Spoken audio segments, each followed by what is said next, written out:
Bonjour à toutes et à tous, merci de nous rejoindre. C'est l'heure de votre invité culture. Averroès ou le secrétaire du diable, c'est le titre de ce dernier roman de Gilbert Sinoué qui vient de paraître aux éditions Fayard. Gilbert Sinoué y revient sur la figure d'un des plus grands juristes, théologiens et philosophes musulmans, considéré comme hérétique à la fin de sa vie et redécouvert seulement à la fin du 19e siècle par la pensée islamique. Gilbert Sinoué qui est de passage au Maroc pour une série de signatures et de rencontres organisées par la librairie Porte d'Enfants, des signatures exceptionnelles puisqu'elles se font en même temps que la sortie du livre en France. Gilbert Sinoué donc nous fait l'immense plaisir et honneur d'être avec nous aujourd'hui pour nous parler de ce roman. Monsieur Sinoué, c'est un immense plaisir de vous avoir avec nous. Le plaisir est partagé et en plus c'est la première fois que je viens à Casablanca, donc je découvre un endroit magnifique. Eh bien, bienvenue. Alors Monsieur Sinoué, d'abord j'ai été intriguée par le titre Averroès ou le secrétaire du diable. Pourquoi ce sous-titre, le secrétaire du diable? Parce que c'est une déqualification qu'on lui a attribuée, enfin qui a été attribuée à Averroès par les critiques, par les gens qui le méprisaient à cette époque-là. Et on l'a baptisé, quelqu'un l'a baptisé, tuer le secrétaire du diable, parce qu'il n'était pas d'accord évidemment avec les idées et les pensées émises par Averroès. Oui, parce qu'il a posé problème, surtout à la fin de sa vie. Qu'est-ce qui vous a séduit dans cette figure? C'est pas la première fois que vous écrivez une biographie romancée ou un roman à partir de la vie d'un penseur musulman. Vous avez écrit sur Avicenne, notamment. Mais qu'est-ce qui vous a séduit chez Averroès? Écoutez, à mon avis, c'est le plus grand penseur et certainement le dernier grand penseur philosophe musulman. Je crois que c'est vraiment le dernier porte-flambeau de ce qu'on a appelé l'islam des Lumières.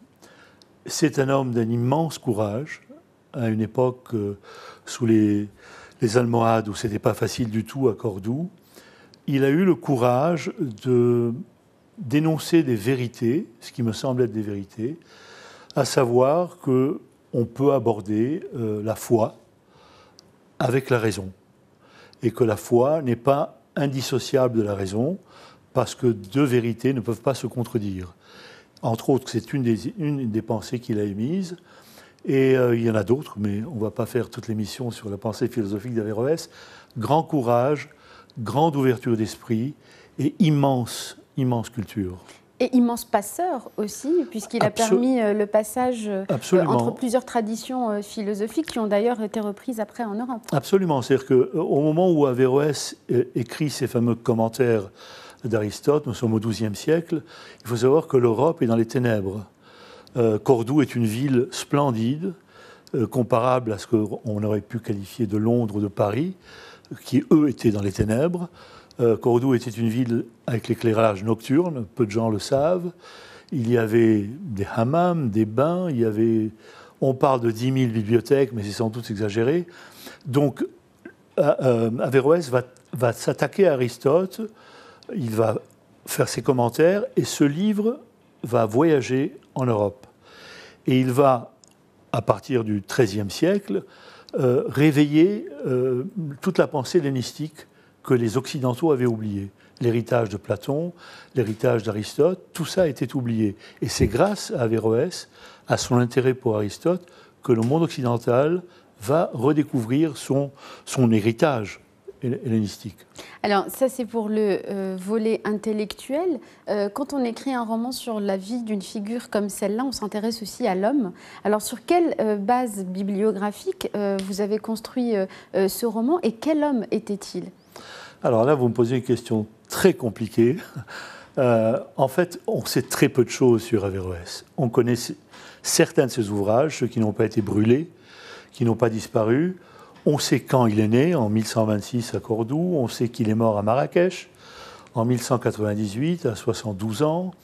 On sait qu'il a été grand cadi, juge à Séville, à Cordoue, que son grand-père était une figure très importante juridique en Andalousie, mais c'est tout. On sait des choses à travers les critiques qu'on a pu lui attribuer. On sait par ses écrits quelle était sa vision du monde. Donc le travail du romancier là entre en jeu. Donc c'est l'imagination. C'est l'imagination. C'est votre perception Voilà. du personnage.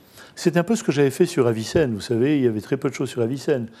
Mais le travail essentiel, c'est de ne pas trahir le personnage. C'est-à-dire de ne pas le mettre dans des situations ubuesques. On se dit, mais c'est pas possible, il n'a pas pu faire ça. Il n'a pas été aux États-Unis. Voilà. Il faut rester dans un cadre acceptable par l'historien. Mais là, c'est tout le travail du romancier, c'est cet équilibre entre la vérité historique, ce qu'on sait, et puis le rêve. Je crois qu'un écrivain, avant tout, c'est un passeur de rêves. Donc le roman, ça permet aussi de rêver et d'imaginer ce qu'a pu être Averroès. Et d'instruire aussi d'une autre façon possible. sur un héritage important.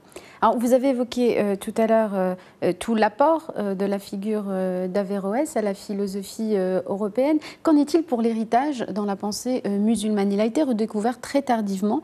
Est-ce qu'on a su s'approprier, perpétuer, continuer peut-être cette pensée si riche et notamment qui fait la part belle à la raison dans l'appréhension du fait religieux? Écoutez, il faut savoir qu'il a provoqué un séisme profond en Occident.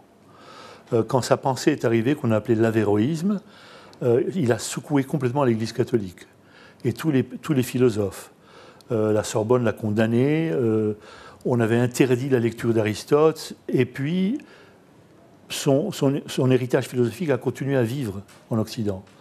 Dans le monde musulman et dans les pays arabes en général, je crois qu'il a été longtemps traité d'hérétique, et plus le temps a passé, et plus, j'ose exprimer le mot, il y a eu un durcissement d'une certaine pensée musulmane qui a carrément mis Averroès au purgatoire. Donc là, depuis quelque temps, j'ai l'impression qu'on commence à en reparler, on commence à le sortir de ce purgatoire, et à se dire que finalement cet homme avait quand même des idées, des pensées qui ne pouvaient être qu'enrichissantes à l'islam. Ne pas l'appauvrir, mais au contraire l'enrichir.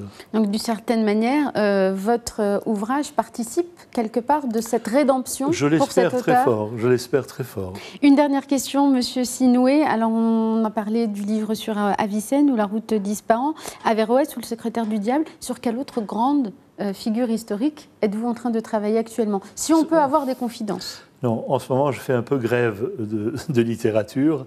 Je me suis attaqué à un projet qui me passionne aussi, qui n'a rien à voir avec tout ça. C'est une comédie musicale sur Jeanne d'Arc. Ah, on change d'époque, on change d'espace. Et puis je reviens à mes amours. Vous savez, j'ai tué un ancien musicien. Dans une autre vie, j'étais compositeur de musique et auteur de chansons. Donc je reviens un peu à mes amours. Et je travaille mais sans oublier l'histoire. L'histoire n'est jamais très loin. Non, non, parce qu'on va être très respectueux. Pas trop, de l'histoire de Jeanne d'Arc.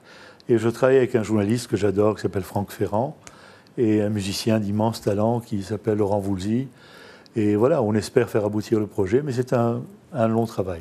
Et bien, ça sera l'occasion de revenir à Casa et Rabat pour nous en parler. Avec la comédie musicale. Merci infiniment Gilbert Sinoué. Juste la dernière information, donc je rappelle que Monsieur Gilbert Sinoué, vous serez en conférence demain à 19h à la Palmeraie Country Club de Bouscourant. Et donc c'est à l'initiative de la librairie Porte d'Enfants. Merci beaucoup Monsieur Sinoué. Merci de m'avoir invité. Merci à vous tous et à vous toutes de nous avoir suivis. C'est la fin de cet entretien culture, mais restez avec nous sur Média TV. L'information continue dans un instant.